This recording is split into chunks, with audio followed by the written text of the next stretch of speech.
প্রিয় ভাইরা, দেশনেত্রী বেগম খালেদা জিয়াকে অন্যায়ভাবে কারাগারে রাখা হয়েছিল, চিকিৎসা পর্যন্ত দেওয়া হয় নাই। ফ্যাসিস্ট খুনি হাসিনা দেশনেত্রী বেগম খালেদা জিয়াকে মৃত্যুর দিকে ঠেলে দিয়েছিল। জেলখানায় তাকে হত্যা করার পরিকল্পনা করেছিল খুনি শেখ হাসিনা।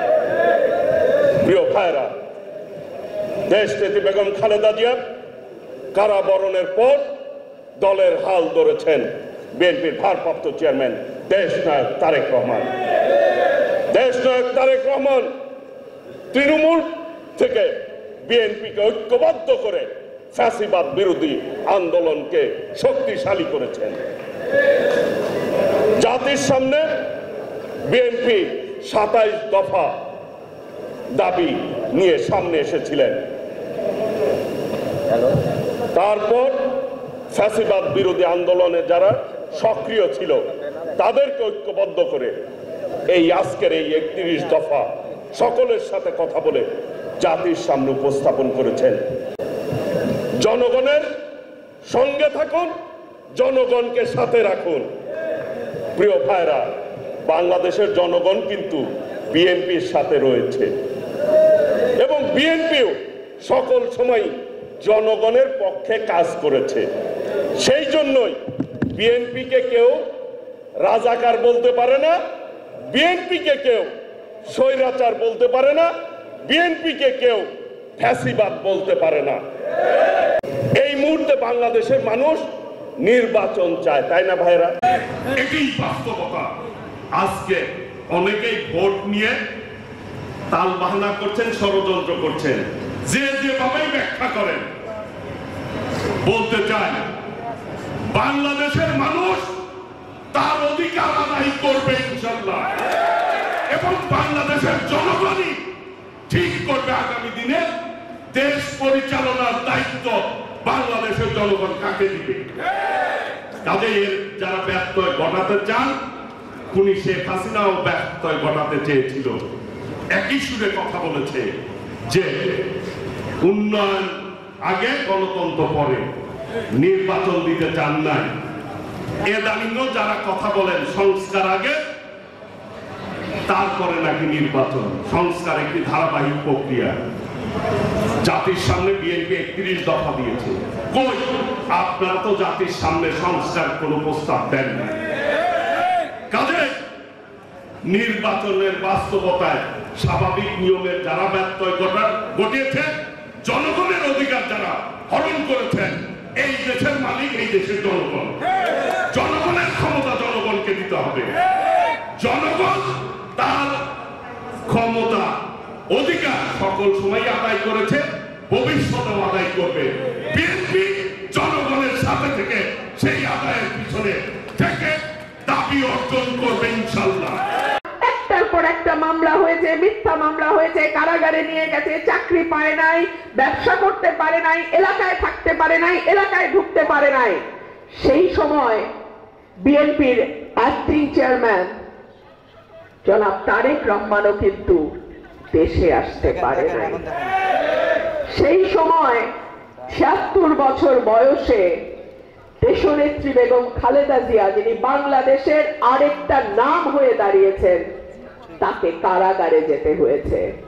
তিনি চিকিৎসার সুবিধাটুকুও পান নাই, অর্থাৎ তার ন্যূনতম যে মানবাধিকার সেটারও লঙ্ঘিত হয়েছে, সেটাও তিনি পান নাই। সুতরাং জিয়া পরিবার যখন ভালো থাকে, বাংলাদেশের মানুষও ভালো থাকে।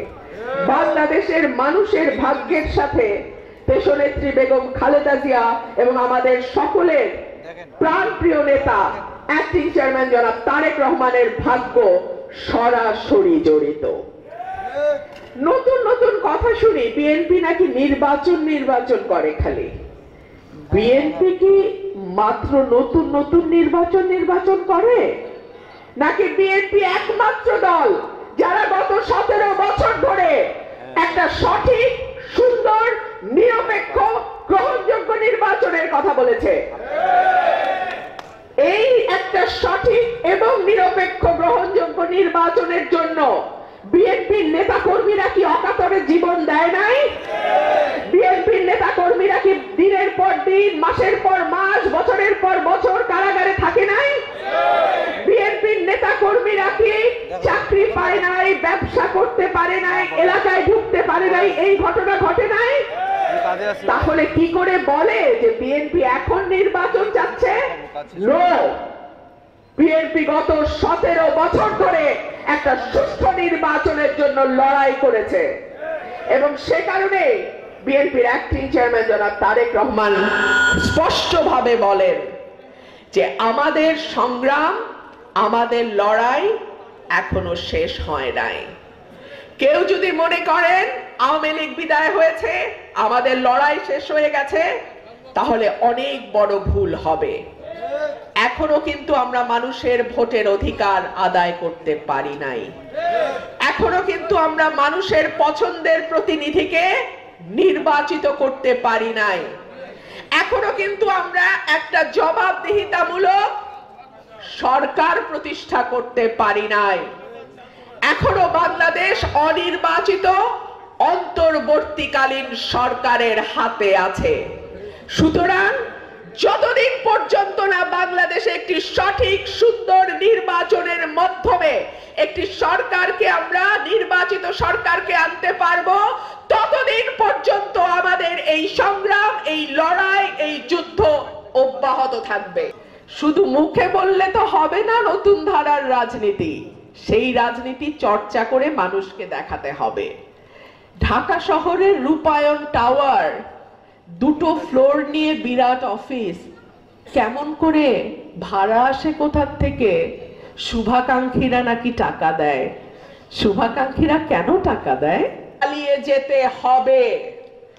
আমরা দেখি যখন আমরা কোনো ন্যায্য কথা বলি, আমরা কোনো ন্যায় কথা বলি, জনগণের পক্ষের কথা বলি, দেশের পক্ষের কথা বলি, তখন সেখানে নানান রকম আজে বাজে কথা, আজে বাজে কমেন্ট তারা করে যায়। কেন আমার ভাইরা নাই সেটার জবাব দেওয়ার জন্য? আপনাদেরকে সেগুলোর জবাব দিতে হবে।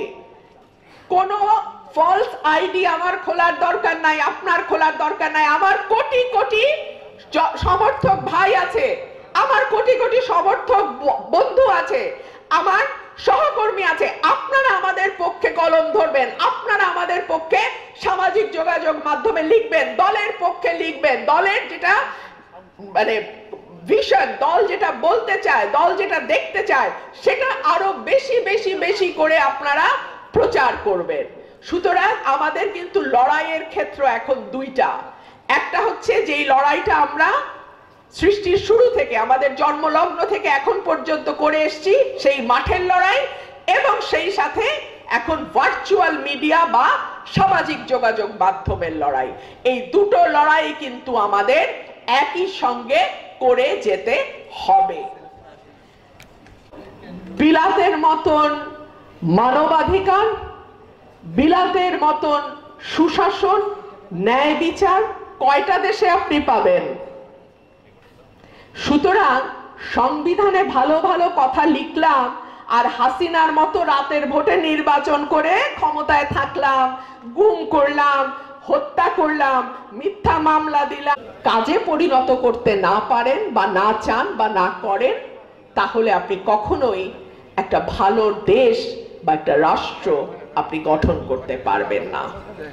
বাংলাদেশের স্বাধীনতা, বাংলাদেশের সার্বভৌমত্ব, বাংলাদেশের অখণ্ডতা শহীদ প্রেসিডেন্ট জিয়াউর রহমান, দেশনেত্রী বেগম খালেদা জিয়া এবং অ্যাক্টিং চেয়ারম্যান জনাব তারেক রহমানের নামের সঙ্গে ওতপ্রোতভাবে জড়িত।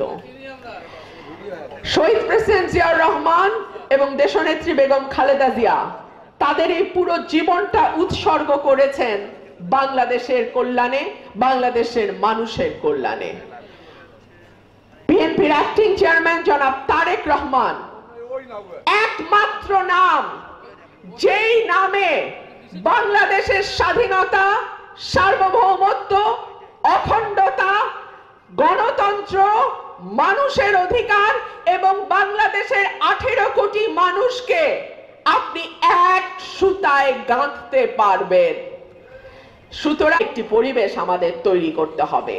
বাংলাদেশের মানুষের অধিকার, বাংলাদেশের মানুষের হাতে ফিরিয়ে দিতে হবে, যেটা আমার নেতা বলেছেন, টেক ব্যাক বাংলাদেশ।